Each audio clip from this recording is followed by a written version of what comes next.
কোথায় কোথায় বাংলা ছাড়। 2024-এর জুলাইয়ে জেনজিদের 36 দিনের আন্দোলনে ভেঙে গিয়েছিল আওয়ামী লীগের 17 বছরের রাজত্ব। আবারও ফিরে এসেছে সেই জুলাই। এবার 2026-এ তেলাপোকাদের দাপটে সেই জুলাই কড়া নাড়ছে ভারতের দরজায়। গদি হারানোর ভয়ে কাঁপছে মোদির সাজানো রাজত্ব। শেষ পর্যন্ত ভারতের তেলাপোকারা কি ভেঙে দেবে মোদির রাজত্ব? ভারতে 26-এর জুলাইয়ের প্রতিটি মুহূর্ত যেন কাকতালীয়ভাবে মিলে যাচ্ছে বাংলাদেশের 24-এর জুলাইয়ের সঙ্গে। সংকট সেই শিক্ষা ব্যবস্থায়। তেলাপোকা নাম নিয়ে সড়কে সেই জেনজি প্রজন্ম।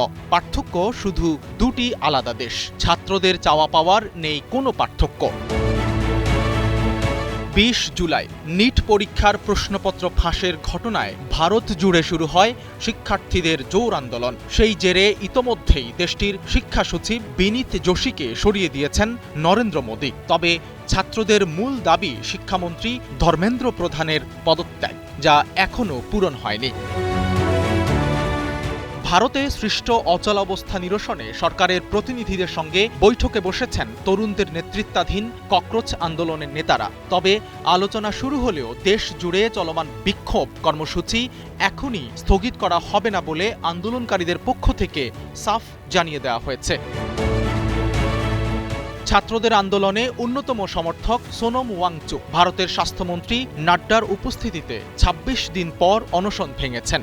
তাকে আশ্বস্ত করা হয়েছে তাদের সকল দাবি মেনে নেওয়া হবে। তবুও ছাত্ররা এখনও আন্দোলন থামায়নি, কেননা তাদের 3 দাবির একটিও মানেনি সরকার। জনমনে প্রশ্ন উঠেছে, ছাত্রদের শান্ত করতে সরকারের নানা চেষ্টা যেখানে বৃথা যাচ্ছে, সেখানে শিক্ষামন্ত্রীর পদত্যাগ কি আদৌ না করিয়ে টিকতে পারবে মোদী সরকার? ছাত্রদের দাবিগুলো মেনে না নিলে শেষমেশ কি মোদীর গদি সংকটে পড়বে না? সক্রিয় আন্দোলনের চলছে 7ম দিন। আর কতদিন গড়ালে মিলবে সমাধান? শান্ত হবে ভারতের তেলাপোকারা?